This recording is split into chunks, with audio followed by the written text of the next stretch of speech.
하나님께서 주시는 말씀입니다. 하나님께서 주시는 말씀 요한복음 7장 53절에서 8장 11절까지 말씀입니다. 우리 한 절씩 교독하시고 마지막 절 합독하시겠습니다. 다 각각 집으로 돌아가고 예수는 감람산으로 가시니라. 아침에 다시 성전으로 들어오시니 백성이 다 나오는지라 앉으사 그들을 가르치시더니 서기관들과 바리새인들이 여자를 끌고 와서 가운데 세우고 예수께 말하되 선생이여 이 여자가 간음하다가 현장에서 잡혔나이다. 모세는 율법에 이러한 여자를 돌로 치라 명하였거니와 선생은 어떻게 말하겠나이까? 그들이 이렇게 말함은 고발할 조건을 얻고자 하여 예수를 시험함이러라. 예수께서 몸을 굽히사 손가락으로 땅에 쓰시니 그들이 묻기를 마지 아니하는지라. 이에 일어나 이르시되 너희 중에 죄 없는 자가 먼저 돌로 치라 하시고 다시 몸을 굽혀 손가락으로 땅에 쓰시니 그들이 이 말씀을 듣고 양심의 가책을 느껴 어른으로 시작하여 젊은이까지 하나씩 나가고 오직 예수와 그 가운데 섰는 여자만 남았더라. 예수께서 일어나사 여자 외에 아무도 없는 것을 보시고 이르시되 여자여 너를 고발하던 그들이 어디 있느냐? 너를 정죄한 자가 없느냐? 대답하되 주여 없나이다. 예수께서 이르시되 나도 너를 정죄하지 아니하노니 가서 다시는 죄를 범하지 말라 하시니라. 아멘. 예, 우리 서로 앞뒤 좌우로 인사하시겠습니다. 잘 오셨습니다. 반갑습니다. 잘 오셨습니다. 예, 너무 반갑습니다. 매일매일이 감사하고 또 특별히 주일이 더 감사하지만 오늘 주일은 특별히 더 감사한 날입니다. 뉴저지 주님의 교회가 시작되고 처음 있는 날입니다. 처음 있는 날. 그러니까 선교사님을 통해 예수 그리스도의 십자가 복음, 그 생명이 전해지는 이야기를 생생히 듣는 날입니다. 제가 마음 같아서는 제 이 말씀 나눔을 생략하고 싶습니다. 하지만 이 말씀조차도 오늘 선교사님이 나눠주시는 그 이야기와 또 오늘 이 말씀 속에 담겨있는 그 하나님의 마음, 이게 분명히 연결이 되더라고요. 정말 이렇게 허락해 주신 이유가 분명히 있구나라는 생각이 들었습니다. 자, 선교지에 있는 그 영혼들은 예수님 없어서 여전히 큰일 난 사람들이죠. 그렇잖아요. 그 선교지에 있는 사람들은 여전히 예수님을 몰라서 큰일 난 사람들입니다. 근데 지금 저와 여러분은 어떻습니까? 예수님 아니었으면, 정말 예수님 몰랐으면 큰일 날 뻔했던 사람들입니다. 사실 잘 믿는다는 우리도 예수님 아니었으면 큰일 날 뻔한 일들이 매일 매순간 일어나고 있고 겪어가고 있습니다. 적어도 저는 그렇습니다. 매일매일 건져주시고 붙들어주시는 그 은혜의 연속입니다. 이런 간절한 마음으로 하나님의 말씀, 그 예배를 통해 주시는 은혜를 붙들고 또 붙들리기 위해 이 자리에 우리 모두 있는 줄 믿습니다. 지난주 예수님 아니었으면 큰일 난 줄 모르고 설쳐대는 날뛰는 사람들을 보았습니다. 누구죠? 바리새인과 서기관들입니다. 어쩌면 여기에 적혀있는 어른으로부터 젊은이까지 모두 다죠. 거기에 몰려든 그 성난 모든 군중들, 흥분한 유대인들 전부입니다. 그들은 예수님을 곤경에 빠뜨리려고 했습니다. 그래서 누구를 잡아왔죠? 가늠한 여인을 붙들어 왔습니다. 근데 그 가늠한 여인을 어디서 붙들어 왔다고 자기들이 실토했나요? 현장에서 잡아왔다고 말했습니다. 그 현장에서 가늠한 여인을 성전에서 가르치고 계신 예수님 앞에 끌고 왔습니다. 그런데요, 참 그들이 하나는 알고 둘은 모르는 사실이 있습니다. 그 사람들이 그 여인을 예수님 앞에 끌고 온 게 잘한 일입니까? 못한 일입니까? 잘한 일이죠. 정말 잘한 일 아닙니까? 결과적으로는 그 여인을 예수님에게 끌고 온 게 정말 잘한 겁니다. 왜? 자기들도 모르게 지금 그 범죄한 여인 본인들 포함 자기들도 범죄했잖아요. 우리 지난주에 그거 살펴봤잖아요. 자기들도 범죄했다니까요. 자기들 포함 범죄한 여인까지 누구 앞에? 진정한 대제사장이신 예수님 앞에 데려온 게 너무 잘한 일 아닙니까? 공의와 사랑으로 죄인을 대하시는 참 재판장이신 예수 그리스도께 데리고 온 겁니다. 정말이지 그 여인도, 그 여인을 끌고 온 사람들도 예수님 아니었으면 큰일 날 뻔한 거 아닙니까? 끌고 온 여인도 고발하는 사람도 둘 다 율법을 어겼죠. 우리 지난주에 분명히 증명했습니다. 그럼 제가 시험을 한번 쳐볼게요. 지난주에 이 설교를 기억나기 위해서 고발하는 사람들, 그러니까 바리새인과 서기관들이 무슨 율법을 어겼다고요? 레위기와 신명기, 특히 레위기에 뭐라고 기록되어 있습니까? 그 여인과 간음한 남자까지 다 데려왔어야 됩니다. 왜? 둘 다 돌로 치라 그랬으니까, 둘 다 죽이라 그랬으니까. 근데 그 남자를 안 데려왔다니까요. 왜 여자만 데려왔다니까요? 현장에서 잡았다면서요. 현장에서. 그러면 무슨 죄가 됩니까? 제가 한국말밖에 모르겠습니다. 이게 방조죄, 죄를 짓도록 내버려 뒀든지 아니면 범인 은닉죄 아닙니까? 아니 범인을 도피하게 도와줬잖아요. 그거 큽니다, 그 벌. 아니 거기에서 현장에서 잡았다면 둘 다 잡아와야지 왜 여자만 데려왔냐고요. 둘 다 돌로 쳐야 됩니다.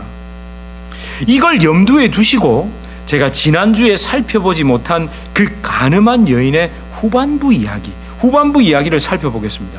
사실은 6절에서 11절이 이 본문의 정점, 하이라이트죠. 우린 다 알고 있습니다.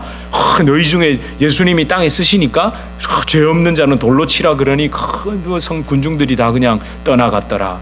나도 너를 정죄치 아니하니 다시는 그러지 말아라. 이게 그죠? 하이라이트입니다. 우린 그건 너무 잘 알고 있습니다. 예수님께서 흥분한 군중들 앞에 뭔가를 쓰셨습니다. 뭔가를 쓰셨다고요. 그리고 그것을 본 군중들이 하나씩 그 자리를 떴습니다. 그리고 남은 것은 예수님과 그 여인뿐.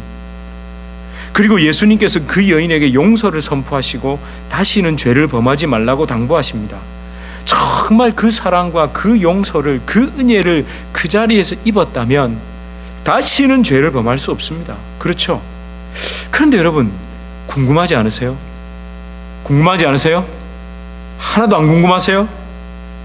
뭘 쓰셨는지 안 궁금하세요? 예전에 제가 아직도 기억이 나는 게 있습니다. 어떤 부흥강사 목사님이 이런 얘기를 하시더라고요. 썼는데 그 다 뭘 썼다고요? 혹시 들어보셨어요? 명단을 쓰셨대요. 그 여자랑 그렇게 했던 남자들의 이름을 다 썼다는 거예요. 와, 이러면 곤란해지는데 진짜. 이러면 나는 아니다 이러시면 안 됩니다. 그러니까 너도 죄인이라고 그 사람들이 명단을 탁탁탁 썼다는 거예요. 저는 막 정죄감이 있는 게 찔려가지고 어쩔 줄을 모르겠더라고요. 정말 그 사람들의 이름, 예수님 수사관도 아니시고 또 그러죠. 하나님의 아들은 다 아신다고. 물론 그렇죠. 근데 여러분 정말 그 명단 쓴 게 맞을까요? 저는 아닌 것 같아요. 허리를 굽혀 2번 쓰셨습니다. 2번. 그 2번 쓰신 내용 그게 뭐였을까요? 성경에 없기 때문에 억지로 그 내용을 억지로 말하는 건 잘못된 겁니다. 명단 썼다 이러면 조금 곤란해진다고요. 근데 저 궁금한데 어쩝니까? 억지로라도 안 하려고 그래도 궁금한 건 못 참거든요. 제가 성격이 그렇습니다. 저 궁금한 건 못 참습니다. 네, 저 진짜 못 참습니다. 너무 질문을 많이 해대서 저희 아버지가 어릴 때 너무 많이 물어보니까 대답해줘도 안 돼서 백과사전을 사줘. 네가 찾아보라고. 그걸 그래 앉아가지고 그쪽 제 8살 9살 이럴 때 그걸 이렇게 뒤적거리고 있었다니까요. 제가 근데 읽어도 8살 9살이니까 뭔 말인지 모르겠더라고요. 아무튼 최대한 성경적 근거로 묵상을 해봤습니다. 그랬더니요 적어도 첫 번째 쓰인 것은 알 것 같았습니다. 지난주 내용을 기억하고 생각해 보십시오. 2가지 지난주에도 강조드린 겁니다. 첫 번째는 뭐요? 남자를 안 데려왔다는 거예요. 그 여인과 함께 간음한 남자를 데려오지 않았습니다. 그리고 2번째 7절입니다. 7절에 뭐라고 되어 있습니까? 묻기를 마지 아니하는지라. 이게 무슨 말입니까? 맞이 아니하다. 이거 이중부정 이런 거 쓰면 참 머리 아픈데, 번역된 이 맞이 아니하다로 번역된 헬라어 에피메노라는 이 뜻은 멈추지 않았다는 뜻입니다. 계속했다는 거, continue. 계속했다는, 그러니까 묻기를 계속했다는 거예요. 제가 계속 물었대잖아요. 자기 아버지도 얼마나 짜증이 났으면 그걸 사주게 계속 집요하게 물었다. 계속 뭔가를. 예수님께서 허리를 굽혀 손가락으로 땅에 뭔가를 쓰시자 그 내용을 본 사람들이 질문을 쏟아낸 겁니다. 그게 정말 몰라서 질문을 쏟아낸 걸까요? 그게 뭔지 몰라서? 아니요, 따져 물은 겁니다. 항의를 쏟아낸 겁니다. 그렇다면 첫 번째 쓰신 것은 뭘까요? 율법입니다. 율법을 쓰신 거죠. 레위기 20장 10절. 간음한 여자는 그 간부와 남자와 그 음부 여자를 반드시 죽일지니라.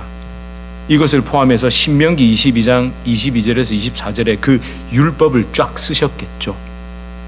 거기에 보니까 누구도 딱 걸려든 거죠.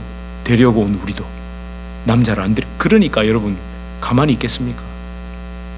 묻기를 맞이 않게. 이게 지금 뭐냐고. 여러분 그 두 사람 다 성문 그 밖으로 끌어내서 돌로 쳐 죽이라는 내용을 말없이 예수님이 써내려 가신 겁니다. 여러분 그 상상이 되세요? 그걸 쓰고 계시고 그걸 본 사람들이 막 그냥 예수님에게 항의하고 소리 지르고 막 하는 그게 상상이 되시냐고요. 그러자 예수님께서 몸을 일으키시고, 그래, 그러니까 너희 중에 죄가 없는 자는 돌로 쳐라, 이렇게 말씀하십니다. 어쩌면요 막무가내로 그 여인의 팔을 잡아 끌어가지고 일으켜서 그냥 끌고 나가서 돌로 쳐 죽이려고 했을지도 모르겠습니다. 또 어떤 사람은요 그 여인에게 손을 대려 하지 않았을 수도 있겠죠. 왜요? 그 여인은 죄로 더럽히지. 네가 해라. 나는. 그런데 여러분 여기에서 이 혼란 속에서 예수님이 어떻게 하셨습니까? 다시 한번 허리를 굽혀서 몸을 굽혀서 땅에 쓰십니다. 또 땅에 쓰시죠. 자, 그런데 이 내용을 보고, 그러니까 이 내용을 듣고 이 내용을 읽은 사람들이 하나 둘씩 떠나갑니다. 첫 번째에서는 그 묻기를 맞이 아니하던 자가 두 번째 쓰시니까 갑자기 양심의 가책을 느껴서 떠났다고 합니다. 대체 무슨 내용을 쓰셨길래? 나 진짜. 예? 저한테 좀 알려주세요. 무슨 내용을 쓰셨을까요?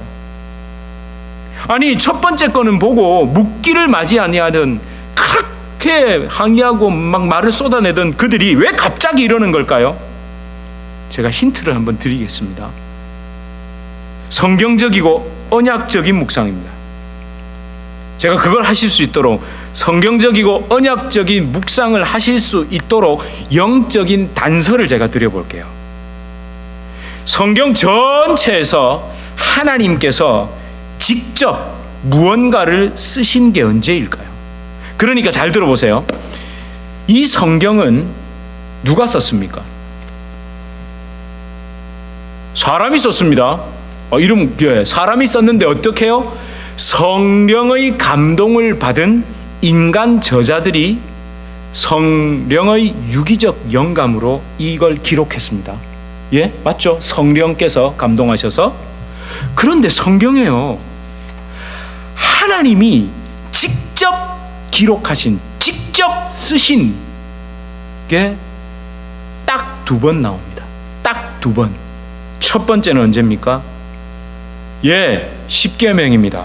모세 언약, 옛 언약이죠. 그래서 제가 언약적인 묵상, 성경적 묵상이라고 말씀드린 겁니다. 제가 아무 때나 출연해서 명단을 써서 이런 게 아니라, 맞잖아요. 성경에서 제일 첫 번째 하나님께서, 더 정확히는 더 세분화하면 성부 하나님께서 직접 쓰신 것은 바로 여기입니다. 출애굽기 13장입니다. 31장 18절입니다. 우리 함께 읽겠습니다. 시작. 여호와께서 시내산 위에서 모세에게 이르시기를 마치신 때에 증거판 둘을 모세에게 주시니 이는 돌판이요 하나님이 친히 쓰신 것이더라. 여러분, 여기까지도 조금 놀라우셔요 혹시? 근데 제가 더 놀라운 걸 발견했습니다. 친히라고 기록되어 있죠. 직접 쓰셨다는 뜻입니다. 이거 히브리어 원어로 에츠바라는 단어인데 이 단어가 손가락이라는 뜻입니다. 하나님께서 돌판에 손가락으로 직접 쓰신 겁니다. 자, 이제 여기까지만 말씀드려도 제가 다음에 뭘 말할 건지 감이 오시는 분 계시죠? 예, 맞습니다. 성부 하나님께서 모세를 통해 시내산 언약, 모세 언약, 그 대속의 은혜가 담긴 율법을 주셨죠. 그리고 이제 성자 예수님께서 이 땅에 오셔서 지금 성전에서 허리를 굽혀 손가락으로 땅에 다시 쓰고 계십니다. 다시 쓰고 계신다고요. 손가락으로 에츠바로 돌판, 에벤입니다. 에벤. 에츠바로 에벤, 손가락으로 돌판에 직접 쓰셨던 성부 하나님, 그분께서 약속대로 성자 예수님을 보내시고 그 예수님께서 오셔서 손가락 에츠바로 이젠 땅에 에레츠에 다시 쓰고 계신다는 거예요. 그 새 언약을, 십자가의 언약을 쓰고 계시는 겁니다. 그래서 제가 첫 번째 쓰셨을 때 율법을 쓰니 진짜 미꾸라지에다가 소금 뿌려 놓은 것처럼 미친 듯이 바닥거리던 그들이 두 번째 새 언약, 십자가의 언약을 쓰니, 새 언약을 쓰니 다들 그 돌을 손에서 던져놓고 떠나버리더라는 거예요. 여러분, 이건요 율법을 폐하는 게 아닙니다. 너무 잘 아시죠? 우리 함께 보실까요? 마태복음 5장입니다. 함께 읽겠습니다. 시작. 내가 율법이나 선지자를 폐하러 온 줄로 생각하지 말라. 폐하러 온 것이 아니요 완전하게 하려 함이라. 여러분, 지금 이 자리에서 율법을 딱 쓰시고 두 번째 새 언약을 쓰시는데 이걸로 완전히 이루어져 버린 겁니다. 자, 그러면 또 오늘은 계속 질문만 합니다. 다시 질문을 드려볼게요. 이제 충분히 영적인 추론이 가능하시겠죠? 손가락으로 첫 번째 그 율법 레위기 신명기를 쓰셨다면 두 번째 쓰신 것은 새 언약 십자가 언약입니다. 그러면 진짜 거기다가 뭐라고 쓰셨을까요? 십자가 이렇게 쓰셨을까요? 조금만 더 구체적으로 한번 생각해 보세요. 앞에 누구를 데려왔어야 된다고요? 그 남자 데려와야 된다 했죠. 예수님이 그 남자 대신에 나에게, 그 남자 대신에 나에게 돌을 던져라. 너희가 끌고 와서 돌로 쳐 죽여야 하는 그 남자, 그런데 그 남자 어디 갔니? 그 남자 안 끌고 왔잖아. 그러니까 너희들이 그렇게 율법을 좋아한다면, 율법을 완성시키길 원한다면 그 남자 끌고 와서 죽여야 되는데 없잖아. 그러니까 그 남자 대신에 나를 죽여야 너희가 그토록 좋아하는 율법, 아니 율법의 정죄가 완성되지 않겠니? 라고 쓰셨겠죠. 그러니까 던질 수 있으시겠습니까? 던질 수 있으시겠습니까? 못 던지는 거예요. 여러분, 그때는 아니었습니다만 진짜 그렇게 됐죠. 결국 성난 군중들은요, 아무 죄 없는 예수님을 예루살렘 성 밖으로 끌어내서 십자가에 못 박아 버렸습니다. 못 박으라고 소리 질렀고요. 그렇게 성문 밖에서 골고다에서 십자가에 달려 돌아가신 겁니다. 그렇게 누구도 살았습니까? 그 여자도 살았고 그 남자도 살았죠. 예수님이 거기서 율법 완성시키려면 그 자식 그거 반드시 잡아와. 그러면 둘 다 쳐 죽이면 돼. 이렇게 하셨으면 정말 사랑과 공의가 이루어질, 그 여자 돌로 쳐. 근데 나도 같이 쳐. 왜? 남자도 죽어야 되니까. 여러분, 우리도 그렇게 살았잖아요. 예? 그 여자도 살았고 그 남자도 살았고 저와 여러분도 살았고 정죄의 돌을 맞지 않았죠. 죄값으로 말미암은 그 영원한 죽음에 우리 처해지지 않았지 않습니까? 여러분, 이게 예수님의 사랑이자 진짜 지혜고 십자가의 은혜죠. 여러분, 우리 이 찬양을 그냥 부르지 않습니까? 십자가를 참으신 어린 양 예수, 막 내 죄 씻어주시고 자유케 하셨나. 여러분 한번 생각해 보세요.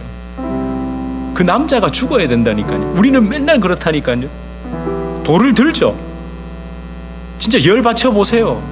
돌만 듭니까? 칼도 들고 총도 들고. 근데 거기에 그 남자도 있어야 되고 여자도 있어야 되고 다 죽어야 돼요. 다 죽어야 돼. 근데 우리는 맨날 그 여자만 끌고 와서 이 보라고, 이거 죽여야 된다고, 이거 막. 근데 예수님은 그 남자도 있어야 되니까 너도 있어야 돼, 거기. 근데 그 대신에 내가 죽었다고. 여러분, 예수님의 완전한 사랑, 예수님의 값없는 은혜, 그 놀라운 지혜가 사실은 이 안에 담겨 있다고요. 요한복음 7장 안에. 맞습니다. 그 누구도 죄 없는 자만 돌로 쳐야지. 여러분, 그것도 그냥 겉으로만 보면 기독 윤리죠. 그래서 그냥 용서해. 용서되나요? 용서가 안 된다니까요. 한 번 돌을 들었다 하면 그죠? 그를 향해 던지지 못해도 바닥에라도 집어 던져야 이게 직성이 풀리는 난데, 그 예수님이 쓰신 그 두 번째 내용을 보고는 아무 말 없이 한 명씩 떠나가더라는 거죠. 여러분, 우리는 진짜 이 예수님의 사랑을 입은 자들입니다. 진짜 그 예수님의 사랑을 입었고, 그 놀라운 지혜, 하나님의 완전한 사랑, 그 값없는 은혜를 입었다면 그렇게 살 수가 없죠. 저는요, 참 안타까움이 있습니다. 교회를 향해서도, 심지어 목회자를 향해서도 불만들은 많아요. 교회가 이래야 되고 저래야 되고, 왜 이건 안 하고 저건 하고, 많아요. 그래서 유튜브나 뭐 이렇게 유명한 목사님들의 설교를 들어보면 너무너무 은혜되고 너무너무 좋죠. 그런데 정작 그 판단 속에 나도 모르게 내에게 가장 가까이에 있는, 비록 완전하지 못하지만 그 하나님께서 예배 드릴 수 있도록 허락해 주신 그것, 그 교회, 거기에 대한 감사가 참 없더라고요. 또 어떻습니까? 그런 안타까움을 가진 사람들은요, 다들 그 속에 들어가 보면 나는 잘 믿는데 그 사람은 별로 못 믿어요. 나는 그래서 천국을 갈 것 같은데, 아니 가는데 저 사람은 그래가지고 천국 가겠나라는 생각도 들고요. 근데 그걸 모르는 거예요. 나도 그 자리에 내가 있어야 할 줄. 그 둘 다 있어야 율법의 정죄가 완성이 되는데, 그건 모르고 그 사람 끌어다 앉혀놓고 돌로 치라고.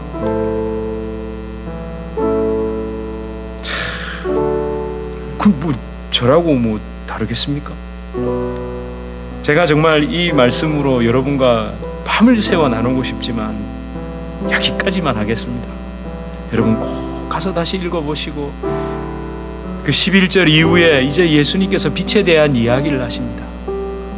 그렇게 8장이 상당히 깁니다. 근데 결국 그 사람들요, 돌을 내려놨다가 마지막에 예수님을 돌로 치려고 다시 돌을 잡습니다. 그게 제 모습이더라고요.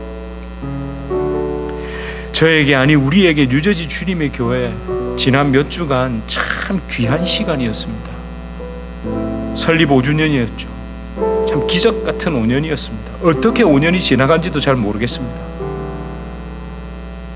그래도 또 우리가 생각하지도 못했는데 여러 가지 일들이 일어나고 귀한 일들이 있고, 무엇보다 선교사님이 이렇게 방문해 주시고 하늘 소망만 가지고 계신 또 우리 집사님을 통해서 우리가 얼마나 도전도 받고 감사도 하고 기도하게 되고, 또 그렇게 그 속에서 있었던 하나님의 일하심을 제가 발견하게 됐습니다. 여러분, 같은 눈높이, 나도 그 자리에 있어야 한다라는 그 마음이 없으면 우리는 너무 쉽게 그 돌로 나를 던져요 죽이는 줄도 모르고 돌을 집어듭니다. 여러분, 이 시간 우리 함께 기도하면 좋겠습니다. 이 찬양을 부르지는 않겠습니다. 여러분 다 아시죠? 이 가사를. 정말 십자가를 참으신, 아니 내가 그 남자 대신에 돌 맞을 테니 나에게 던지라고 말씀하시는 그 예수님을 한번 생각하십시오. 그 완전한 사랑이시고 값없는 은혜이시고 놀라운 지혜이신 그 예수님의 은혜 가운데 우리가 완전히 장악돼야 될 줄 믿습니다. 우리 시간 함께 하나님, 나에게 그 십자가의 은혜가 부어져서 주님 나를 완전히 장악하여 주시옵소서. 우리 이렇게 함께 기도하시겠습니다. 하나님, 주님 감사합니다. 하나님의 그 사랑, 하나님의 그 은혜를 더 기도하고 더 갈구하는 주님 아니었으면 진짜 큰일 나는 줄도 몰랐습니다. 나는 정죄했고, 나는 쏟아놓고, 나는 정말 내 마음속에 말할 수 없는 정말 그 돌을 들고, 너무 많은 그 돌을 들고 던지려고 그랬던지 어리석은 저를 주님 살려주신 예수님 감사합니다.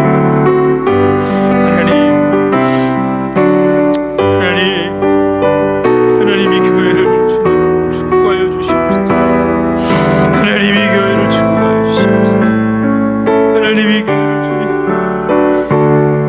이 허락해 주신 교회를 주님 은혜 베풀어 주시고 주님 사랑 가운데 서게 하여 주시옵소서.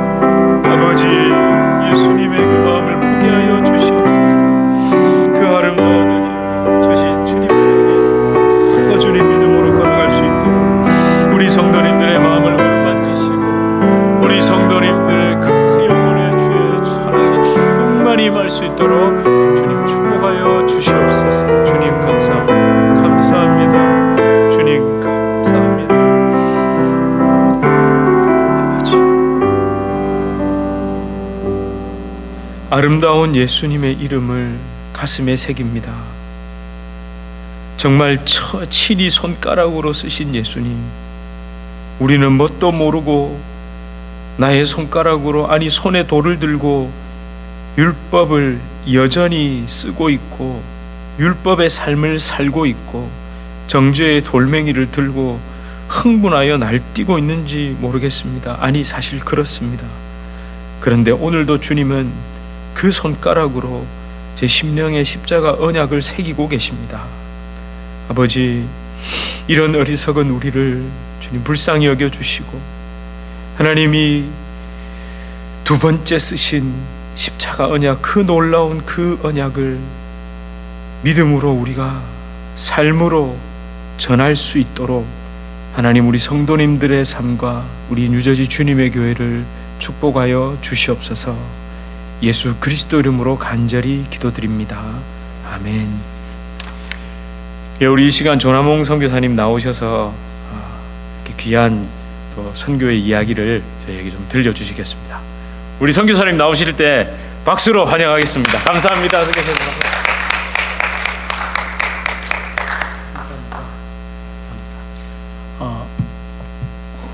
먼저 영상부터 한번 보시고요. 그리고 나서 제가 이 나라에 대해서 좀 소개를 드리고 하겠습니다. 먼저 영상 한번, 짧아요. 한 2분 조금 넘습니다. 근데 그림은 재밌습니다. 지금 비록 땅을 벗하며 살지라도 내 영혼 저 하늘을 비비며 사네. 내 주님 계신 눈물 없는 곳, 저 하늘에 숨겨둔 내 소망이네. 아픈 얼굴들, 그리운 눈들 많이 생각나. 때론 가슴 터지도록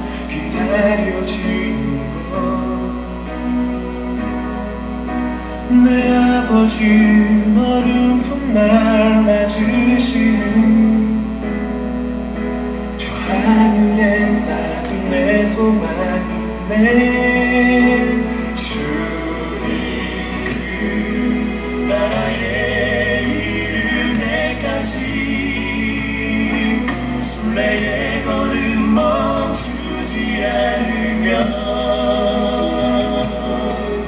어떤 시련이 와도 나 두렵지 않네. 주와 함께 걷는 이 길에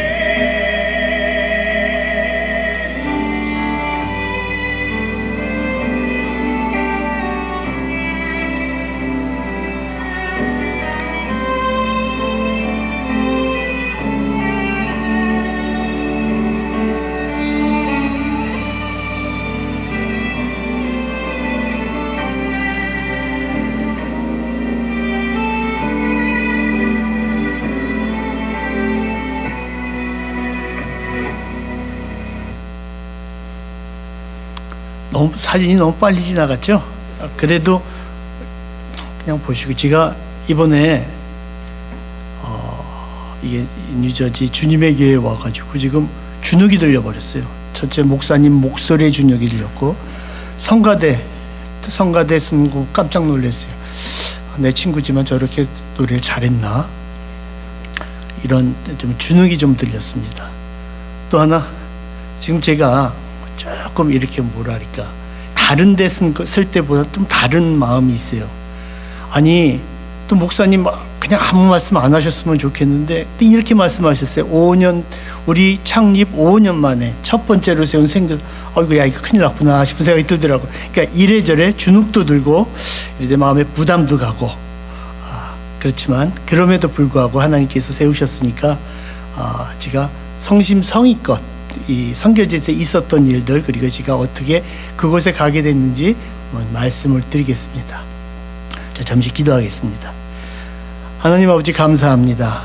이 부족한 종 주님 전에 세워주시고, 정말 주님께서 이 부족한 자를 입을 통하여 말씀을 나누게 하심에 감사를 드립니다.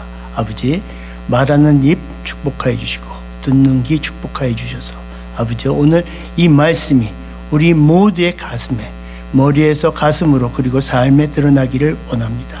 모든 것 감사드리며 예수님의 이름으로 기도합니다. 아멘. 선교사들이 주로 이렇게 단에 쓰면은 한 성경 구절이 꼭 있습니다. 마태복음 28장 20절의 말씀입니다. 또 경우에 따라서는 사도행전 1장 8절의 말씀을 주로 드러냅니다. 저도 마찬가지로 이 말씀을 한번 읽고, 그리고서 우리가 계속 선교보고를 드리겠습니다. 예수께서 나와 말씀하여 이르시되 하늘과 땅의 모든 권세를 내게 주셨으니 그러므로 너희는 가서 모든 민족을 제자로 삼아 아버지와 아들과 성령의 이름으로 세례를 베풀고 내가 너희에게 분부한 모든 것을 가르쳐 지키게 하라. 볼지어다 내가 세상 끝날까지 너희와 항상 함께 있으리라 하시니라.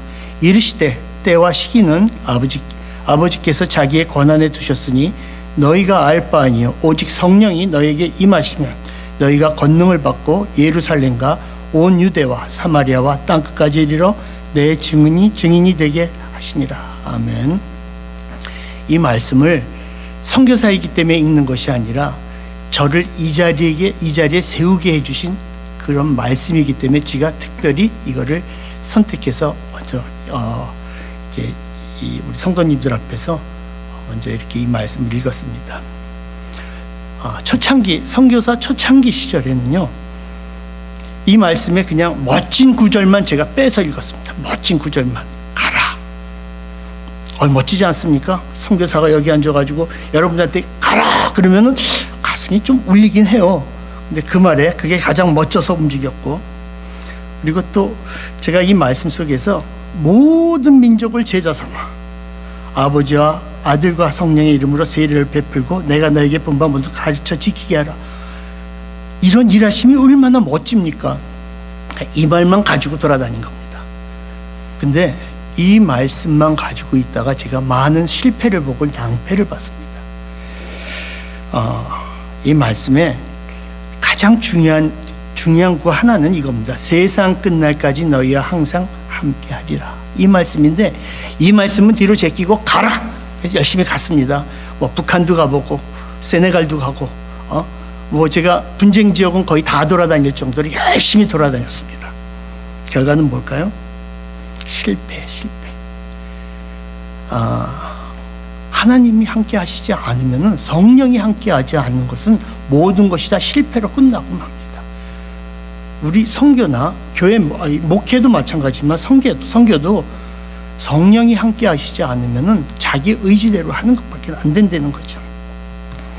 여러분 혹시 이런 말씀 들어보셨어요? Already, not yet. 여러분들의 정체성인 거예요. Already. 이미 여러분들은 예수를 믿습니다. 맞습니까? 예, 여러분 예수를 믿어요. 근데 아직 우리가 어디에 이르지 않았어요? 천국에 이르지 않았기 때문에 not yet. 우리는 지금 이 땅에 살고 있는 겁니다. 이 땅에 살면서 우리가 무엇을 해야 될지를 먼저 생각을 해야 될 거예요. 하나님 눈, 내 눈과 내 이웃의 눈만 의식한다면은 하나님의 눈을 놓치기가 쉬운 거예요. 다 같이 의식을 해야 되는 겁니다. 선교는 특별히 이웃의 눈이 아니라 하나님의 눈을 의식해야지만 이 선교가 이루어진다고 하는 것입니다.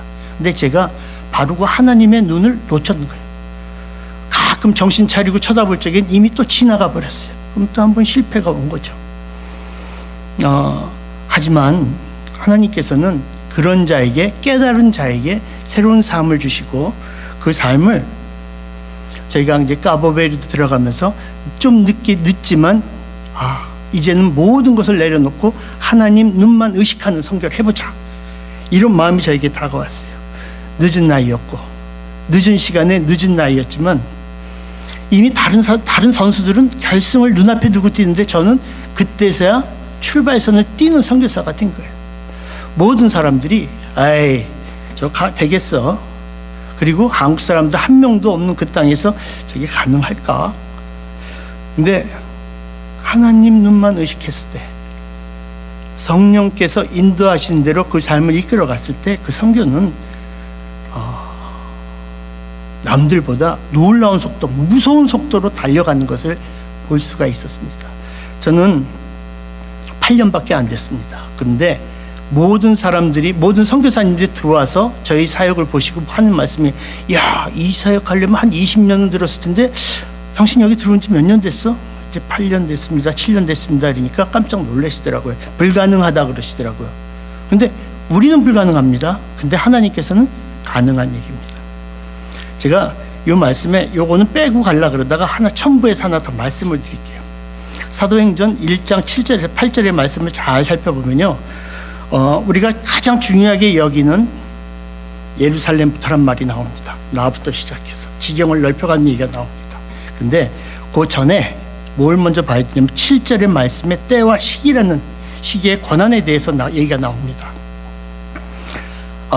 우리가 선교를 생각하면은 모든 땅에 대한 우리가 지경을 넓혀가는 얘기가 많이 나오는데 여기에는 한 가지 또 모순이 있습니다. 시작은 나고 그럼 사람이라는 얘기가 또 들어가는 겁니다. 땅끝이라고 하면은 모든 민족을 가리킨다 해가지고 또 땅과 사람에 대한 얘기가 나옵니다. 그런데 그 전에 말씀에 이렇게 이 시기와 권한, 때와 시기라는 말씀은 그거를 다 무너뜨릴 수도 있다는 얘기입니다. 자, 상품에는 유효기간이 있습니다. 워런티가 있습니다. 어떤 워런티가 있는데 그게 워런티가 이렇게 나눠집니다. 리미티드와 언리미티드가 있습니다. 이왕 사는 거 언리미티드를 사야지만 우리가 오랫동안 쓰고 오랫동안 마음대로 쓰고 마음대로 바꿀 수가 있습니다. 우리의 인생은 하늘아버지의 권한에 의해서 정해지는 것이 우리 마음대로 정해지는 것이 아니라는 겁니다. 그러니까 우리의 삶은 리미티드가 있지만 하나님이 원하시는 거에는 리미티드가 없다는 거죠. 그럼 어디까지야? 우리의 리미티드는 어디입니까? 주님 부르시는 날까지라는 말이 있습니다. 근데 가끔 이런 예배 자리나 선교 보고를 할 때 보면은 이런 말씀을 하세요. 내 나이가 말이야. 이젠 늦었어. 아닙니다.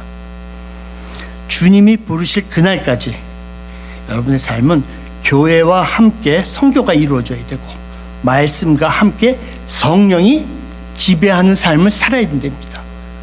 바로 그것이 낮 예세, 그 낮 동안에 우리가 이루어져야 할 삶이라고 하는 것입니다. 자, 서두가 너무 길었나요? 근데 뭐 저는 이름도 참 희한하죠. 카보베르데, 서부 아프리카 대서양 한복판에 있는 나라입니다. 세네갈에서 한 600km 떨어진 나라인데 그 섬에서 지금 그 섬에는 한국 사람이 없어요. 근데 그런 섬에서 8년째 9년이 넘어가는 사역을 하고 있습니다. 저는 한국에서 태어났고 1981년 한국을 떠나서 볼리비아 아시죠? 볼리비아를 거쳐가지고 잠시 있었어요. 볼리비아에서 몇 달 살지 않았지만 하지만 그래도 영주권도 받고 제주가 좋아가지고 영주권도 받고 그래서 또 브라질에서 한 7년 그리고 캐나다에서 17년 이렇게 그러면서 캐나다에 17년 사는 동안에는 비거주 선교사로서 1998년부터 2005년도까지는 북한 선교사로 제가 얼굴이 좀 검었다 보니까 이렇게 검은 옷을 입고 이 인민복 같은 걸 입으면 꼭 북한 사람하고 똑같다 그러더라고요. 머리 좀 비슷하게 깎으면은. 그러다 보니까 북한 선교사 1호로 제가 북한을 섬겼습니다. 그리고 그 이후에 2005년도에 거주 선교사로 이제 세네갈에서 5년을 지내고 그리고 가보베르디에서 8년, 지금 9년째 사역을 하고 있습니다. 파송교회는 캐나다 토론토 큰빛 장로교회였는데 이제 나이가 되니까 이제 뭐 파송 선교사 자리에서는 내려놓고 협력 선교사로 바뀌었습니다. 소속은 한국 불어권 선교회. 왜냐하면 제가 세네갈에서 있었기 때문에 불어를 또 조금 했어요. 그러다 보니까 불어권 선교회 소속이 돼 있고 제가 이제 한국 국적이 없다 보니까 GMP 아메리카라고 하는 한국 개척 선교회 예전에는 그러니까 좀 같은 단체 속에 소속된 둘로 나눠진 부분이었는데 이제 제가 GMP 아메리카라고 해가지고 이렇게 외국인 한국 사람이지만 외국인으로 등록돼 있는 사람들이 주로 이제 머무는 그런 선교 단체 그리고 한국에서는 백석총회 선교사로 있습니다. 제가 솔직하게 말씀드리면은 조금 선교를 이 땅끝까지 주님 오실 날까지 하기 위해서 요즘은 이제 같이 제 인생 끝날까지 함께 할 수 있는 교회를 찾고 있습니다. 파송교회를 찾고 있는 부족한 선교사입니다. 2013년도에 가보베이를 들어갔는데 한인이 한 명도 없는 날 뭔가 어려운 일이 있으면 뭔가 도움을 청할 게 사실 한인밖에 없습니다. 근데 한인이 없어가지고 조금 힘들었어요. 그런데 거기에 우리랑 비슷하게 생긴 사람들이 많이 살더라고요. 중국인들이었습니다. 그래서 2014년도에 아주 우연한 계기로 이런 얘기 다 끝내려면 3일 걸립니다. 그래서 제가 다 생략하고 그 중국인 교회가 세워지된 계기가 있었습니다. 그래서 제가 3년 동안 중국인 목사를 해서 담임 목사. 근데 이 교회가 역사에 남는 하나의 교회가 됐어요. 뭐냐면은 이 아프리카는 모두 54개국인데요. 54개국에서 중국인 정식 등록된 중국인 교회는 이 교회 하나밖에 없었어요. 첫 번째 교회였어요. 깜짝 놀라서 사람들이. 그런데 하나님께서 그 교회를 아직 교회는 살아있지만 교회는 남아있지만 목사님이 없어가지고 제가 나온 이후로 목사님이 정착하시는 목사님이 없어가지고 지금 방황하고 있습니다. 또 진 목사님 원하시면은 흘러가셔서 중국인 교회 하셔도 될 것입니다. 죄송합니다. 다른 성도님들 앞에서는. 그리고 저는 그 3년간 이 중국인 교회를 담임을 하고 현재는 리보네구아라고 하는 지역에서 MCC의 NGO 단체 공동체를 설립해서 조그만 교회, 조그만 유치원 그리고 조그만 학교, 올해 개교한 학교, 초등학교와 이번에 정 집사님 잠깐 다녀가신 것이 보건소를 새로 시작해가지고 개소식 때문에 오셨어요. 그래서 그 보건소를 이끌고 있습니다. 예수님의 가르치시고 전파하시고 그리고 고치시는 사역이 한 땅에서 자그마한 한 땅에서 다 이루어지는 그런 사역을 하고 있습니다.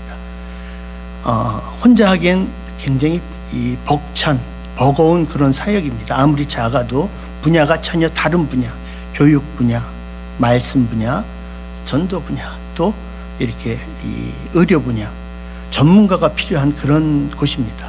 그런데도 하나님께서는 저희 부부를 그곳에 놔두시고 그곳에 힘을 쏟게 하고 계십니다. 저도 이민자입니다. 오랫동안 이민자 생활했어요. 여기 앉아계신 분과 똑같아요. 이민자가 가장 잘하는 게 한 가지가 있습니다. 정착이에요. 정착. 땅을 잘 파요. 너무 파다 보니까, 좁은 가운데서 너무 파다 보니까 여기 자꾸 흔들리는 부분이 있지만 그래도 정착을 잘하는 이민자입니다.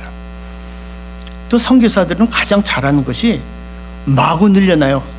우리 주님께서 편만한 선교를 하라니까 막 지경을 넓혀요. 그런데 정착을 잘 못해요. 두 가지, 이민자의 영성과 선교사의 영성이 이렇게 합해지면은 저 같은 사람 나오는 겁니다. 이민자 이 선교사거든요. 저 같은 사람이 나와요. 어떤 사람이냐면 이런 겁니다. 요즘 전 세계에 흩어져서 사역하는 사람, 우리 한인 선교사가 22,000명, 조금 늘었다가 코비드 때문에 줄어들었어요. 그래서 한 22,000명 되는데 그 중에 50%가 정착을 못해서 들락날락해야 되는 일이 벌어져요. 추방당하고 쫓겨나고 비자 연장이라는 이유로 그러니까 1년에 3번, 4번씩 왔다 갔다 해야 돼요. 근데 우리같이 이민자 출신 선교사들, 외국 국적을 가졌거나 이민자 출신 선교사는 약 1,000명 정도 됩니다. 그런데 그 1,000명 중에서는 약 5% 정도, 그러니까 우리가 얘기하는 중국이나 이런 나라에 들어가신 나라에서 사역하는 5% 정도가 이 정착에 문제가 있고, 다른 선교사들은 다 정착을 너무 잘하는 거예요. 숫자가 적다고 해서 퍼센테이지가 이렇게 말해주는 것처럼 이민자들은요, 이런 정착을 너무 잘해요. 이런 정착 문제를 선교사들은 선교 핍박이라고도 얘기를 하는데, 사실은 핍박이 아니라 우리가 한 가지를 모르기 때문에 벌어지는 겁니다. 하나님은 이 땅을 창조하시고 우리 인간을 만드셨을 때 모든 것을 섭렵하라고 다스리라고 말씀하실 정도로 우리에게 모든 것을 주었지만, 우리는 한 가지에 빠져서 하나에 몰두하는 경향이 있어요. 그래서 지금 여기 앉아 계신 우리 성도님들, 장로님을 비롯해서 모르죠. 여기 정 집사님도 계시고 송 집사님도 계시고, 여기 아시는 분들, 제 얼굴에 기억하시는 분들, 제가 이름 기억하는 분들 조심하세요. 제가 기도합니다. 아프리카로 끌고 갈지도 모릅니다. 하나님께서 보내실지도 모릅니다. 이 지상명령이잖아요. 지상명령. 예수님의 유언이에요. 유언이자 우리에게 주어진 지상명령. 선교에 이민자의 영성을 집어넣는 그러한 모습들이 여러분에게도 드러나기를 예수님 이름으로 축복합니다. 제가 40년 동안 돌아다니면서 사역을 하다 보니까 3개의 시민권이 있어요. 브라질 시민권, 캐나다 시민권, 그리고 카보베르데 시민권. 여러분 미국 시민권 하나 봤는데도 힘드셨죠? 시간 많이 걸리셨죠? 그런데 다른 조그만 나라라도 시민권 받기는 어렵습니다. 3나라 시민권을 가지고 있어요. 제가 제일 잘하는 게 시민권 받는 겁니다. 영주권 받고 시민권 받는 건 거저먹기라고 생각을 합니다. 여기까지는 서두에서 조금 더 나간 거죠. 이제 카보베르데에 대해서 좀 말씀을 드리겠습니다. 사실 인터넷에 찾으면 많이 나오지만 실제 살아온 사람이 말하는 것과 인터넷과는 조금 차이들이 있습니다. 카보베르데는 10개의 섬으로 된 나라입니다. 굉장히 작은 섬입니다. 10개의 섬을 다 합해가지고 플러스를 하면은 대한민국의 전라남도 절반입니다. 딱 절반이에요. 숫자가 그렇게 나옵니다. 전라남도 절반이 얼만큼 작은지 아시겠는지 모르겠어요. 그러면 이렇게 인구를 보죠. 인구는 50만 명이 사는데, 인구 50만 명이면 어느 도시랑 비슷하냐면 한국의 포항입니다. 포항제철에서 일하는 사람들과 그 주위에 포항제철 때문에 먹고 사는 사람들이 딱 모인 곳이 포항제철이 포항에 50만입니다. 굉장히 작은 나라입니다. 그리고 그 나라는 포르투게스를 사용하기 때문에 한국인들이 가기에는 조금 어려운 지역이라고 생각을 합니다. 우리가 학교에서 배울 적에 주로 영어를 배우고 불어도 배우고, 요즘은 일어나 중국어를 많이 배운다는데, 포르투게스는 아직까지 한국 사람들이 브라질이나 남미 땅에 살던 사람들 외에는 포르투게스를 한 사람이 많지가 않습니다. 그러다 보니까 한국인 선교사들이 굉장히 두려워하는 장소가 되어버렸어요. 환경이라도 좋으면 모르는데 포르투게스를 사용하는 장소는 다 환경이 안 좋습니다. 이 카보베르디는 1456년에 이 섬을 자체를 발견을 했고 1462년에 포르투갈 사람들이 이 섬에 들어와 살기 시작을 하면서 무슨 일을 했냐면은 아프리카 대륙의 사람들을 잡아다가 그것에 풀기 시작합니다. 그리고서 그곳에서 그들을 여기 좀 미안한 얘기지만 그곳이 뭐가 됐냐면은 노예 중간 도매상을 거기서 시작을 합니다. 내가 지가 노예라고 그랬으니까 좀 그런데 사실은 아프리카 사람들에 대한 중간 도매상이 거기서 시작됩니다. 근데 이 포르투갈 사람들이 조금 더 나쁜 짓을 했어요. 뭐냐면은 그들을 잡아서 잘생겼어, 예쁘게 생겼어, 니들 살아야 돼. 여기서 너희들은 책임지고 아이를 몇 명을 낳아야 돼. 아주 슬픈 역사입니다. 그러니까 노예 공장의 섬이라고 할 수 있는 거죠. 지금도 그곳에 가면은 그 노예 목을 매서 걸어놓고 딱 하나만 남겨놨어요. 그래서 그거를 볼 때마다 제가 그런 생각을 듭니다. 사단에 매여 산 자들이 사단과 똑같은 짓을 한 곳이 이곳이구나.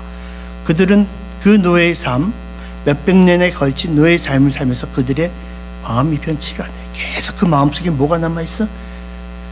울분이 남아있어요. 울분이. 그런 섬입니다.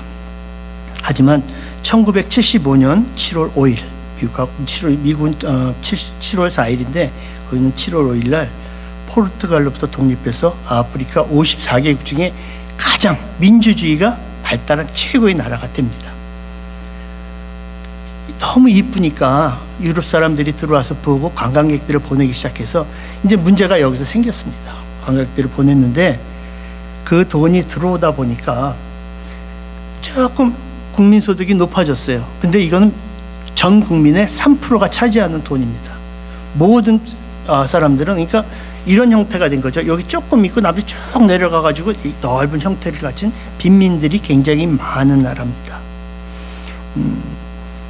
하지만 그런 가운데서도 치안이 너무 좋습니다. 민주주의가 잘 됐고 치안이 좋다. 이거는 우리에게 가장 좋은 관광지로서 또 거주의 조건을 주는 겁니다. 근데 아프리카 그러면 다들 그러시죠? 구테타도 말이 나고 어떻고 막 핑계들이 많습니다. 그렇지 않은 나라입니다. 그래서 제가 권해드리고 싶습니다. 한번 놀러 와 보십시오. 한번 놀러 와 보시면은 아니면은 작은 선교의 마음이라도 갖고 오시면은 거기서 불일 듯이 일어나는 것이 생길 겁니다. 물론 그렇지 않은 사람도 있겠지만 저는 그런 마음이 들어요. 종교는 캐톨릭이 95%를 이루고 있고 하지만 이 캐톨릭도 정통이 아닌 정령숭배라고 해가지고 좀 미신적인 캐톨릭이 이었어요. 그래서 그럼에도 정부는 포르투갈의 식민지를 살았기 때문에 캐톨릭시즘으로 나라를 운영해 갑니다.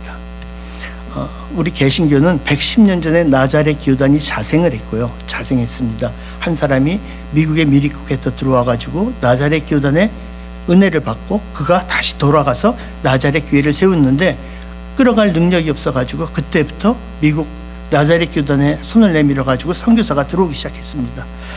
그리고 이 침례교단이 70년 전에 침례교단이 세워졌는데 굉장히 미미한 그러니까 거의 자생적인 교단들이 그러니까 한두 명의 교인들이 브라질이나 미국을 왔다 가서 그걸 생기고 난 다음에 실제 활성화되기 시작한 것은 불과 한 25년 전, 30년 전에 이제 부흥이 시작을 합니다. 그럼에도 불구하고 5%, 한 4.5%의 개신교밖에 없습니다. 아벤티스타, 제7일 안식교, 여호와 증인, 몰몬교 이런 이단 종교들이 130년, 140년의 역사를 가지고 들어와서 굉장히 성행하고 있습니다. 근데 그들은 이 이단들도 개신교라고 착각을 해요.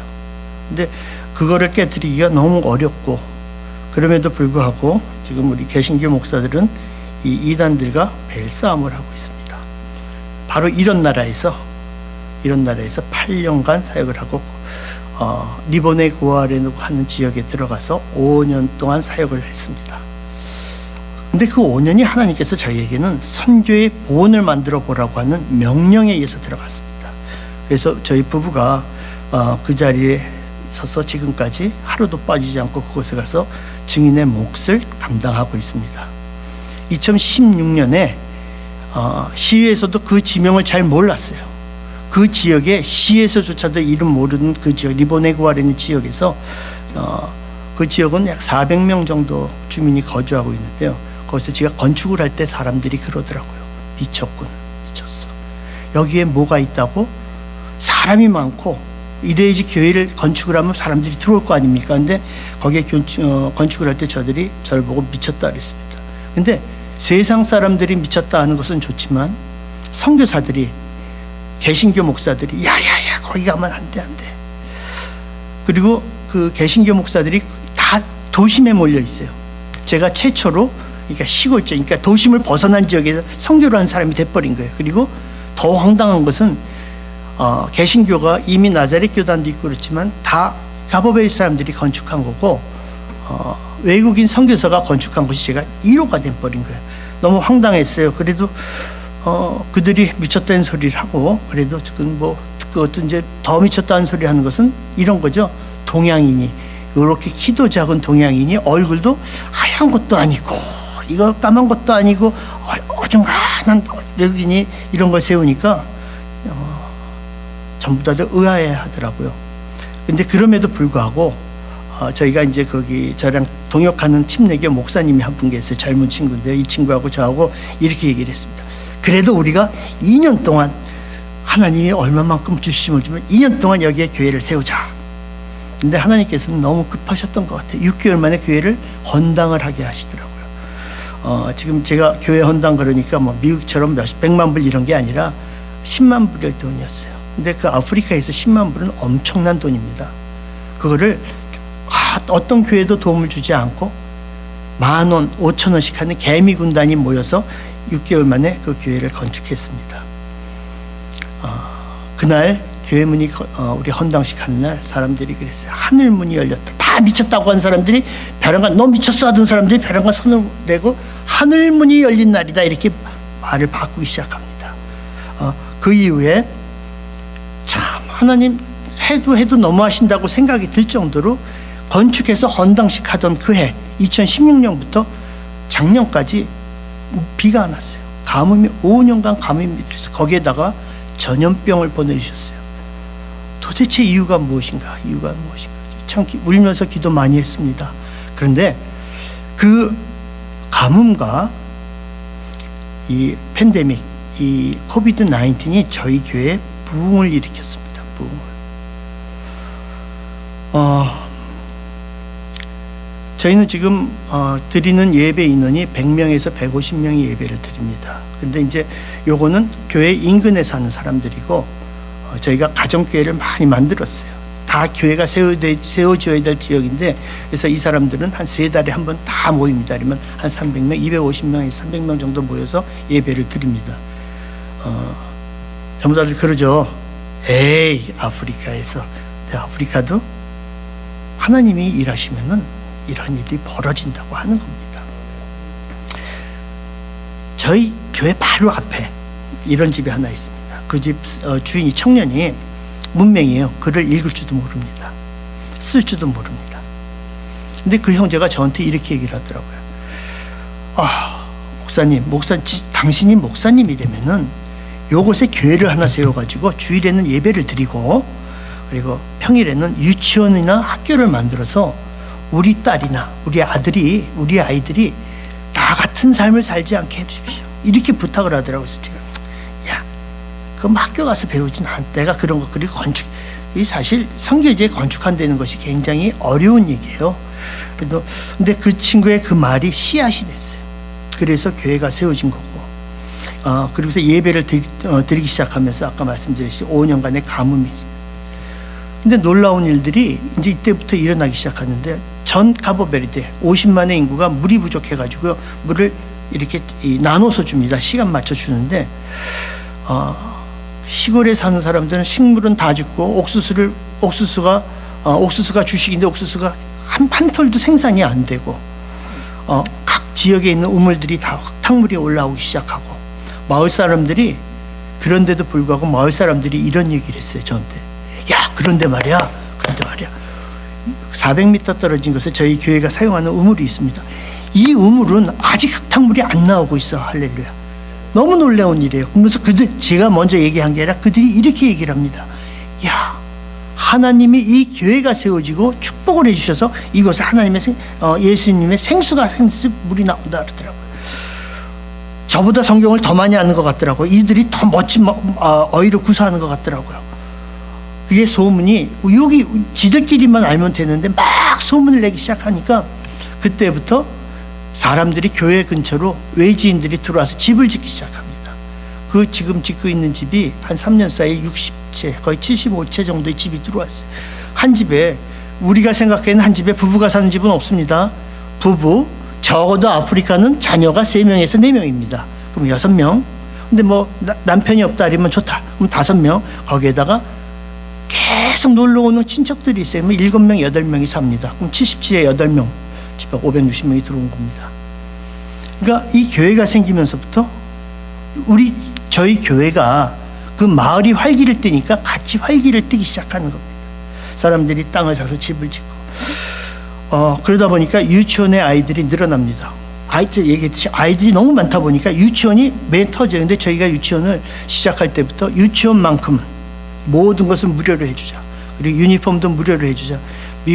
브라질에서 유니폼을 공수해가지고 그들에게 다 나눠주고 아이들에게 급식을 주면서 이렇게 시작을 했습니다. 근데 한 가지 문제가 생기기 시작한 것이 유치원에서 철저하게 기독교 교육을 시켜서 졸업을 시켰는데 얘네들이 졸업을 하니까 일반 학교를 또 가는 거예요. 그럼 또 가톨릭 교육을 받아요. 이게 아니다 싶어가지고 기도했을 때 하나님께서 저희에게 내가 매일 기쁘기라고 하는 CTS 프로그램이 있습니다. 거기에 출연하게 해주셨어요. 아주 놀랍게 제가 원해서가 아니라 강제로 끌어다 거기다 앉혀놓으시더라고요. 강제로 끌어다가. 그래서 이제 거기서 솔직하게 나는 이런 사람입니다. 우리 집 사람하고 만났을 때 술을 너무 많이 마셔가지고 병원에서 만났습니다. 이런 얘기까지 다 드러내게 하시더라고요. 그러니까 저는 이미 다 이게 속이 다 드러난 사람이 돼버렸는데 그 말씀에도 은혜를 받으셨는지 학교를 세워주시겠다고 하시는 분들이 나와가지고 십시일반에서 초등학교를 건축하게 하셨어요. 2022년 9월에 리보네고에 미국도 지금 크리스찬이라는 이름이 들어가면 새로 학교가 시작이 안 됩니다. 유럽도 그렇습니다. 근데 아프리카도 크리스찬이라는 이름이 들어가면 학교를 개교를 할 수가 없습니다. 그런데 저희는 이미 유치원에서부터 올라간 아이들이기 때문에 이미 저희가 정했어요. 써붙였어요. 크리스찬 스쿨이라고. 그러니까 나라에서도 어쩔 수 없이 그 이름을 인정해가지고 크리스찬 13명이 지금 올해 시작을 했는데 13명의 아이들이 그 기독초등학교 원년이 돼서 시작하고 있습니다. 또 코비드-19는 저에게 어떤 축복을 줬냐면은 가보변에 있던 모든 선교사들이 다 떠나버렸어요. 저희 두 부만 남은 거예요. 갈 데가 없어요. 왜냐하면 저희는 하나님이 말씀하시지 않으면 여기를 떠나지 않겠다 그래가지고 끝까지 말씀 안 하시더라고요. 죽으라고 하시는 거잖아요. 이 마스크가 없어가지고 헝겊 하나 대고 코비드 환자들과 같이 어울려서 그들 치료해주고 도와줬는데 순종이죠. 순종을 했을 때 하나님께서 저희를 코비드에서도 지켜주시고 또 그 섬나라이기 때문에 이 코비드로 인해서 항공기, 선박 모든 것이 끊어졌습니다. 먹을 게 없습니다. 기도할 때 하나님께서 한국의 개인 후원자들을 통해 가지고 쌀 1000포대, 30kg짜리 1000포대하고 콩기름 2000리터를 일상품을 구입해서 그러니까 창고에 있는 거 재고들 다 구입해서 그들에게 나눠줬어요. 교회 부흥의 한 역할을 또 하게 됩니다. 근데 재밌는 얘기가 이 사람들이요 쌀을 주니까 여자들이 머리에 탁 이고 갑니다. 30kg면 제법 무겁습니다. 우리가 지면 이렇게 됩니다. 근데 그 사람들이 탁 지고 가면서 이러고 가는 거예요. 제가 너무 마음을 아프게 하면서도 제가 마음을 뜨겁게 만든 것이 이겁니다. 내가 평생에 이 쌀 한 포대를 지고 집에 가다니. 그러면서 거기 사람들이 엉덩이가 막 커요. 실룩실룩 하면서 가는데 뒤에서 보는데 우습기도 하지만 너무 감사를 했어요. 그리고 이 코비드-19은 저희에게 이제 그 한국의 세림병원이라고 하는 부평에 있는 세림병원에서 이 컨테이너 40피트 컨테이너 2대를 보내가지고 건축자재를 보내주시고 또 스타렉스 차량을 보내주셔서 거기에 이 복원서를 설립해가지고 정 집사님이 지난번에 오셔가지고 그 사바나에 있는 리치몬드 성결교회 이철호 목사님하고 정 집사님이 오셔가지고 축하해 주셨고, 이렇게 해서 그 지역에 이러한 모습들이 완전한 형태를 갖춘 우리 예수님의 3대 사역, 가르치시며 전파하시며 고치신 사역이 그 땅에서 이루어지기 시작한 것입니다. 저희가 했다면 절대 할 수 없는 일이지만 하나님께서 하셨기 때문에 이루어진 것입니다. 하나님께서 그 모든 일을 이루시기 위해서 저희 부부를 그곳에 두셨고, 아직도 다 끝나지 않은 남은 일들을 위해서 저희 부부를 계속 사용하시기를 원하신다는 것이, 저희는 그거를 말씀으로 들었고, 근데 그 원하시는 것이 이런 것입니다. 하나님이 인간이 이 땅에서 살게 하면서 가장 필요한 것, 중요한 것 두 가지가 바로 뭐냐면 물과 빛이라고 하는 겁니다. 물이 없으면 인간은 죽습니다. 빛이 없으면 인간은 죽습니다. 땅 속에서 들어가서 얼만큼 살지 모르지만 그 안에서 전기가 있기 때문에 사는 것입니다. 그런데 그 물이 그 마을에 늘 분쟁을 일으켜요. 그 물 때문에 서로 더 가져가려고. 그래서 저희가 그 사람들의 마음을 알기 때문에 교회 안에다가 우물을 배우기 위해서 기도하고 있습니다. 근데 그 물은 그들의 생계를 잇는 하나님의 수단이에요. 물이 있는 곳은 항상 사람들이 모입니다. 지역 복음화를 위해서 교회 안에 우물 파는 사역, 그런 역사가 일어나서 예수님의 생수가 그 땅에서 솟아나기를 기도합니다. 또 이 우물을 팔려면요, 뭐가 필요하냐면 전기가 필요합니다.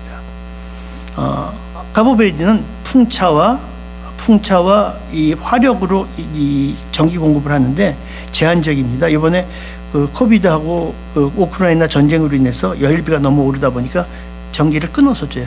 도심은 조금 괜찮지만 시골은 너무 적게 줘요. 그래서 저희가 이제 태양광 설치를 지금 준비를 하고 있고, 왜냐하면 그곳은요 365일 중에 330일이 그냥 햇빛입니다.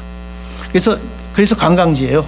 여러분이 들어오시면은 수영복 하나만 입고도 하루 종일 살 수가 있는 그런 곳이기 때문에 시의회에서 저에게 도움을 많이 주지만, 그럼에도 불구하고 저희가 태양광을 설치해 가지고 그 지역에 좀 뭐랄까 현재 이루어지고 있는 것이 더 활성화되기를 이렇게 위해서 기도하고 있습니다. 자, 말씀을 마치게 정리하겠습니다. 선교는 절대 혼자 하는 것이 아닙니다. 그리고 또 한 교회가 이끌어가는 것이 선교가 아닙니다. 오늘 주님의 교회 성도님들께 제가 이렇게 묻고 싶습니다. 주님 오실 그날까지 함께 가보베이드 선교에 동참하지 않으시겠습니까? 같이 동참하시기를 기도합니다. 주님은 늘 함께 하시며 그분이 가진 능력을 성령을 받은 우리 모두를 통해서 드러내시며 역사하시기 원합니다. 율법의 완성이신, 제가 깜짝 놀랐어요. 아까 목사님 설교하시는데 벼랑간 율법의 완성이 나오시는데 내가 마지막에 이 멘트를 하려고 그랬는데 먼저 멋진 말을 다 해버리신 거예요. 그래서 제가 아까 좀 고민하고 올라왔습니다. 근데 그럼에도 불구하고 율법의 완성이신 예수님께서 우리에게 새 계명을 우리에게 주신다 그랬어요. 너희에게 주노니 서로 사랑하라. 내가 너희를 사랑한 것 같이 너희도 서로 사랑하라. 너희가 서로 사랑하면 이로써 모든 사람이 너희가 내 제자인 줄 알리라고 말씀하셨습니다.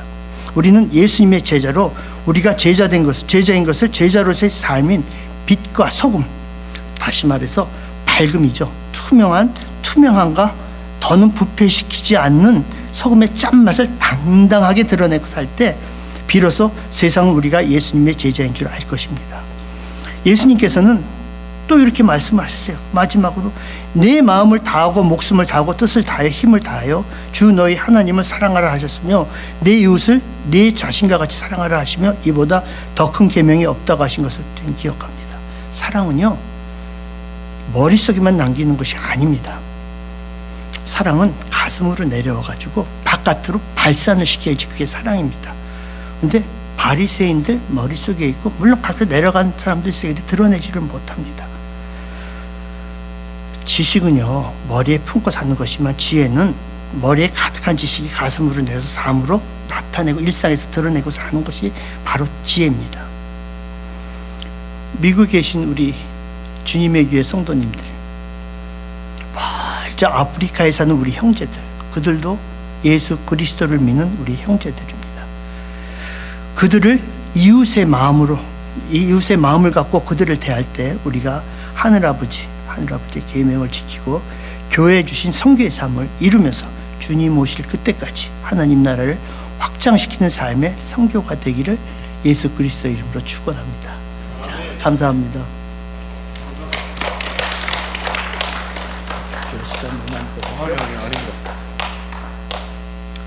예, 시간이 좀 많이 갔다고 생각이 듭니다만 저는 너무 짧게 간 것 같습니다. 다음번에 이런 기회가 있을 때는 제가 설교 안 하겠습니다. 제가 정말 생각을 잘못했습니다. 다음번에 모실 때는 3일 걸린다 그러셨죠? 3주를 그냥 저희 강단에서 설교를 하시는 게 맞을 것 같습니다. 여러분 들으셔서 아마 마음에 감동들이 오셨을 겁니다. 어쩌면 여러분처럼 희끗희끗한 머리를 가지시고 인생의 후반부를 그렇게 늦게 시작하셨지만 너무 아름답게 하고 계십니다. 저희 교회도 늦게 시작했죠. 뭔가 공통점이 굉장히 많은 것 같습니다. 제가 여기서 말이 더 길어지면 여러분 좀 불편하실 텐데 한 가지만 제가 부탁드리겠습니다. 당회에서 결정을 한 사항인데요. 저희가 일단 첫 번째는 저희도 정말 허락해 주시옵소서. 선교사님 허락해 주세요. 저희도 교회 차원으로 이제 함께 이 선교에 동참하길 바라고요. 또 한 가지는요. 여러분 제가 하나님께서 말씀으로 계속 인도해 간다고 그렇게 말씀을 드리죠. 거짓말 같지 않으세요? 선교사님 오셨을 때 저희 요한복음 7장이었습니다. 생수의 강이었습니다. 그리고 다음 주부터는 빛을 말씀하십니다. 이 너무 거짓말 같지 않으세요? 여러분 좀 이쯤 되면 느낌이 오셔야 되는데요. 제가 다음 주에 우리 뉴저지 주님의 교회 최초로 목적 헌금을 할 겁니다. 액수는 상관없습니다. 정말 여러분 감동되시는 대로 태양광과 우물을 위해서 이건 목적 헌금입니다. 제가 이 우물 파기와 태양광에 대해서는 사실 한국에 있을 때부터 늘 마음에 두었는데 저의 인생에서도 처음입니다. 여러분 한번 잘 묵상하시면서 그 목적 헌금을 하면 저희가 그건 즉시 선교사님께 전달하고 정말 저희가 이렇게 허락해 달라는 겁니다. 저희가 감히 도와드리겠습니다 이게 아닙니다. 제가 항상 말씀드리잖아요. 하나님께서 밥상 다 차려 놓으신 거예요. 우리는 뒤에 뭐 들고 올라가는 거죠? 숟가락 들고 올라가서 올리는 겁니다. 그런 마음이어야 됩니다. 예. 우리 시간 잠깐 기도하고 제가 축도하고 오늘 예배 마치겠습니다. 저도 3일 말하고 싶은 게 너무 감사합니다. 하나님 감사합니다. 하나님 감사합니다. 감히 어떻게 우리가 복음을 들을 수 있었고 하나님 우리 어떤 도움으로 특히 이 대한민국도 그렇고 이 참 우리의 삶을 돌아보면 하나님의 특별한 간섭과 도우심 없었다면 여기까지 올 수 없었던 자들입니다. 하나님 우리가 주님께서 정말 이 영적인 일에 겨우 숟가락이라도 올릴 수 있는 이 기회를 주셨을 때 낮고 겸허한 마음으로 하나님 섬기고 드릴 수 있도록 주님 축복하여 주시옵소서. 주님이 뉴저지 주님의 교회와 정말 이 카보베르데와 또 우리가 기도하고 돕고 계시는 그 선교사님들과 함께 우리가 성장해 나가고 주님 은혜 가운데 함께 할 수 있도록 계속해서 축복하여 주시옵소서. 예수님 이름으로 간절히 기도드립니다. 아멘. 우리 주 예수 그리스도 은혜와 하나님 아버지의 극진하신 사랑과 성령 하나님의 위로 교통 교제 충만케 하시는 역사, 우리에게 진정한 그 십자가 은혜를 깨닫게 하시고 알게 하시고 전하게 하시는 성령의 놀라운 역사가 우리 주님의 교회 성도님들과 그 카보베르데에 있는 그 영혼들 또 우리 조나몽 조연섭 선교사님 그 하시는 모든 일 가운데 이제로부터 영원토록 함께 있을지어다. 아멘.